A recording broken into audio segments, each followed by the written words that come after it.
Hi there, my name is Michael, and a great Netflix series that I saw recently is Perfume. Now, this was released a little over a year ago, so this is a little bit older, but I think it kind of flew under the radar.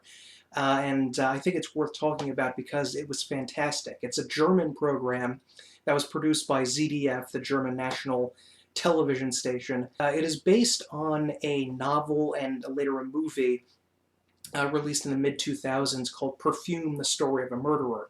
And I am so happy that I did not allow my prejudice about that movie to turn me away from this series, because I really did not like the movie. I only watched maybe like the first half an hour, 45 minutes on it many years ago. It came out around 2006. And I kind of felt that that had a sort of, I don't want to say a comic tone exactly, but maybe an unintentionally ridiculous tone. The story, I'm getting ahead of myself here, it's about a man who is working as a perfume maker in Paris in the 18th century, and how he gets involved in a series of obsessions that eventually lead to violence. And I thought that the movie was really badly done because it came across almost having an almost Demon Barber of Fleet Street kind of silliness in a way, or over-the-top feeling to it. Maybe it was because there were a bunch of Americans and English people pretending to be Frenchmen, which is always absurd and ridiculous sounding. Like, it's just so ludicrous to hear that. I don't know why they just didn't get French actors. I think it would have made it a lot better. But anyway, we're not here to talk about the movie, we're here to talk about the show, which very interestingly is based conceptually on ideas from the book/movie, but it uses them to tell a radically different story set in modern day, which I think that's a really interesting idea, and I can't think of that being done. I can definitely think of a story changing time, the time period being updated from something in the 18th century to modern, but not something that sort of takes the general flavor and feel of something and utilizes it as kind of the skeleton to build a bigger story on. And I think they did. That's a really interesting idea, and I think. Worum geht es in dem Buch, das Parfüm? Es ist ein Buch über die Sinnenfreuden des Riechens. Grenouille, die Hauptfigur, ermordet Frauen, um daraus ein Parfüm herzustellen. Das Parfüm soll ihm Macht verleihen, weil er Angst hat vor Menschen. But anyway, the television show is about a series of gruesome murders in which the victims were not only killed, but they were viciously mutilated after their deaths, in which their genitals and their axillary region around the armpit were sliced off with a surgeon's tool or a scalpel that was cut off very particularly, and their hair was taken. And it becomes quickly apparent that this has something to do with smell, that they're killing someone in order to steal their scent. Kennen Sie das, wenn Sie Butter in den Kühlschrank neben ein Gericht stellen und die Butter riecht dann nach dem Essen? Fett fängt Gerüche ein und ganz genau so funktioniert ja ein Fleisch. In a way.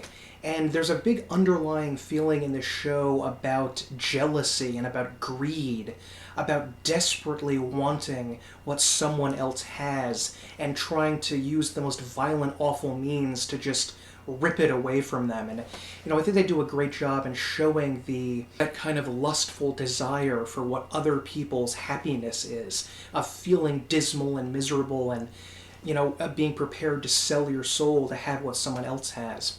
The first murder is about a woman named Katharina Leufner, or Kay, as our friends call her. And she is this magnificent, almost free spirit woman. She is a wannabe musician, and she takes home men every night from her shows, and she's just this object of incredible, lustful, obsessive desire that people have for her. Ja, selbst ihre Füße. Ich war süchtig.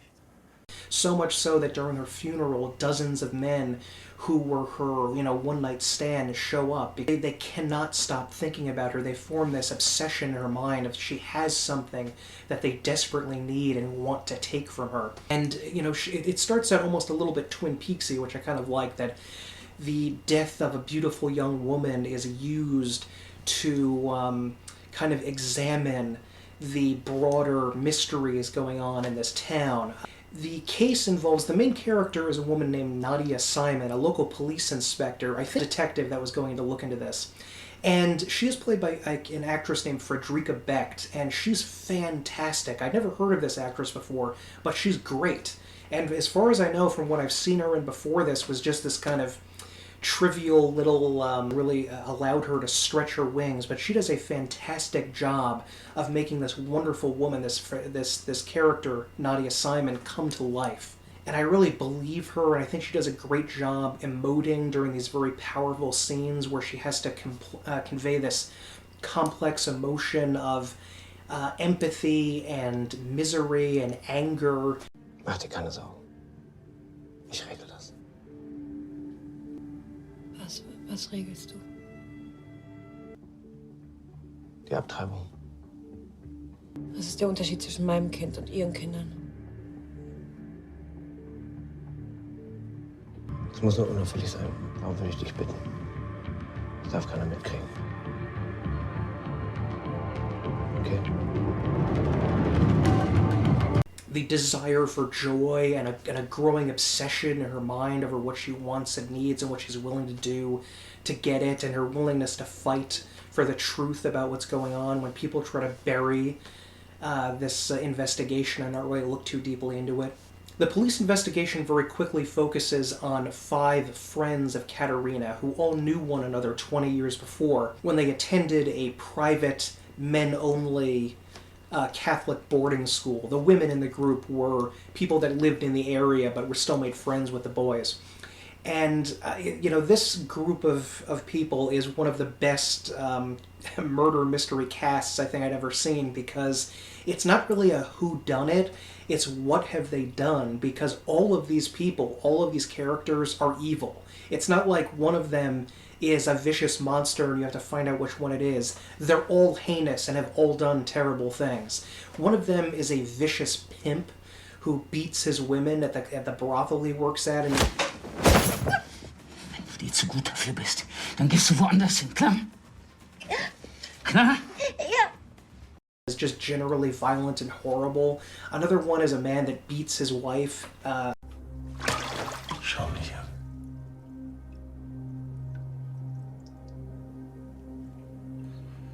Du machst eine von den anderen 3. Die mach ich fertig, das schwöre ich dir. The other woman in the group named Elena. Meint es nicht so. Das meint er nicht so? Du könntest es viel besser haben mit einem Mann, der dich wirklich liebt. Du hast doch keine Ahnung, er liebt mich. One of them, very suspiciously, is a perfume maker who is obsessed with perfumes and making them and scent and creepiness around that. So Sie haben ein Parfüm aus Katharina Läufer gemacht, das man nicht tragen konnte, weil der Eigengeruch stärker war. Im Achselgewebe befinden sich Duft- und Schweißdrüsen, ebenfalls im Intimbereich. Richtig. Man könnte diese Drüsen extrahieren, damit ein viel stärkeres Parfüm herstellen. he seems really much a big candidate for who could be the killer, and there's a lot of red herring going on here and there. But it's not a red herring in a bad way, because it's not like it leads up the garden path to nothing. It leads to something interesting for all of the characters and just shows the depths of depravity that they enter. It's a very dark show, which kind of has a grim, very gray, rainy aesthetic to it. Everything seems very bleak and uncomfortable, and everything seems a little bit grim. It's difficult to go into the specifics of the plot without revealing very much about the spoilers, and I am going to get to a spoiler section later on, but every episode that passes, they slowly reveal more about the sick lives that these five people, these five friends of the murdered girl Katerina, lived, the ugliness that they were involved in an almost unbelievable way since they were children. Like 3 out of the 4 boys in this group were vicious, violent, sexual psychopaths from when they were like 15 years old, which is a little bit extreme to have all of them there right away doing these awful, awful things. Und weißt du auch, was man mit Zungen macht? Ich muss jetzt nach Hause. For so long, and it almost gets it a little bit over the top later on in the modern sections where we have the pimp guy named Becht, I think is what his name is, and he has this extremely violent attitude with other people, violently choking them, punching them, slapping people. It almost doesn't seem realistic. But somehow I think it kind of fits in with the general tone of ugliness, you know, in this show. I think they were trying to say that perfume, in a way, masks the darkness around us. They mention at one point that in pre-modern times, everything around you was just a heinous, ugly stink of smell of body odor and waste and garbage and every kind of heinous assault of the senses that you could imagine, and perfume was something that you would lay on top of that and sort of pretend that it wasn't really there. And maybe they're trying to suggest that our morality, in a way, is just sort of a pretense, that, you know, we lay this perfume of claiming that we're good on top of everything that we do, but under the right circumstances, all of that ugliness and all of that awfulness underneath could rise up. I think they did a great job of showing how nasty people can really be to one another, and especially if they have something that we want. Now I'm going to have to get into the spoiler section right now, because spoilers now. It turned out that these children, when they were very young, became obsessed with scent, which isn't, you know, very realistic. I can't imagine a bunch of people being that obsessed with smell and perfume when they're teenagers, but whatever. They became obsessed with it and you know, started a little game with one another in order to try to drain someone's scent from another person and use it in order to manipulate other people. Around this time, a child also went missing who was attending the boarding school that the boys in the group were going to, and they find his body in a peat bog somewhere in near Katerina's house. So they begin wondering, what the heck is going on here? He was killed and mutilated in exactly the same way as Katerina was. So is it the same person that's doing all these things from 20 years before, who killed the child and then killed Katerina and then kills a prostitute and then looks like they're going to kill yet another person? Nadia Simon, the detective character, begins to look deeper and deeper into these people's lives and try to piece together why this was happening. And she discovers that in this little coterie of perfume lovers, one of them actually had the idea to murder a child when they were a child themselves. And this person was Elena. There are two people in this group that really seem to stand out as being victims, as being kind of pathetic and used and dominated by the others. There's Elena, who as a child was sexually abused by three of the boys, and as an adult is beaten and sexually attacked by her husband, Roman. And there's another guy that they call Toothless, and named Daniel Sluter, and Zahnlos. Zum Wichsen.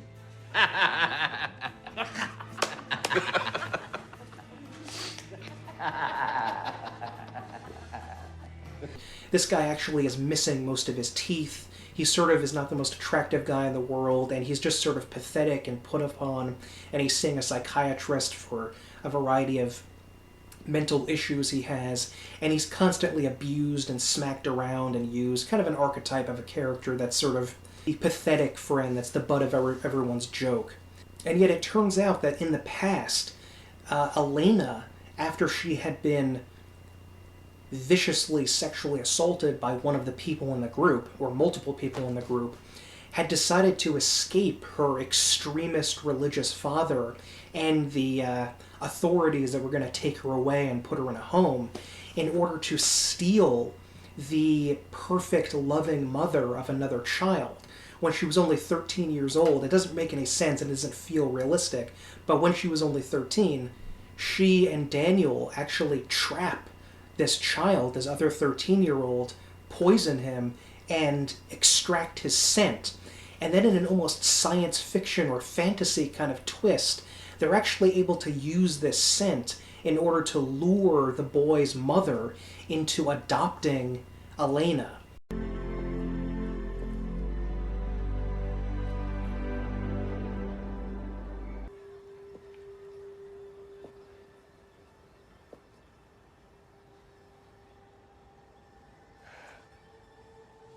Wie heißt du, mein Kind?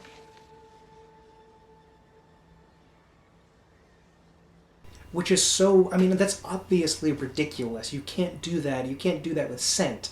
This is a world in which everything feels realistic most of the time, but then they start talking about the central theme, this perfume, and its alleged ability to affect the mind, and then it completely goes off the rails. But I actually liked it. I was so sucked into this world that I was completely willing to go along with the idea of a perfume having these almost magical filter-like qualities on people's minds. And I think that the show has to kind of cast a spell about that.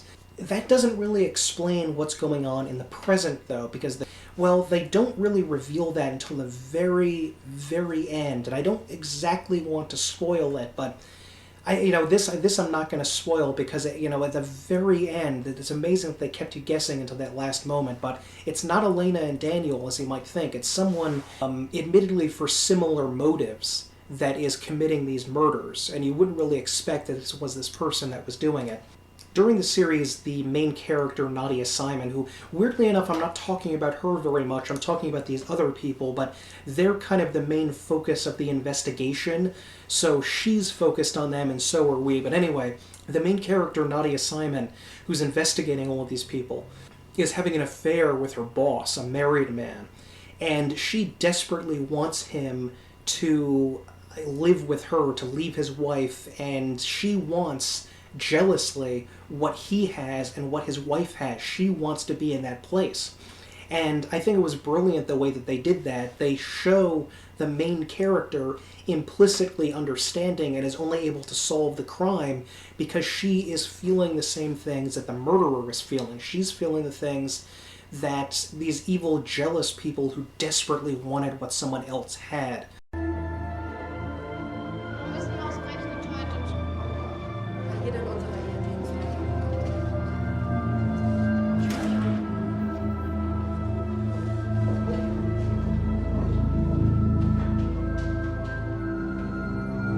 She discovers at one point during the show that she is pregnant with the prosecutor's baby, and she wants to raise the child with him and have him leave his wife, but he really doesn't want to do that, and she feels discarded and cast aside. And normally, in these circumstances, I feel that she would, more naturally just get really, really angry at him and reject him and go live her life on her own and forget about this guy who tried to abuse and use her and just toss her aside.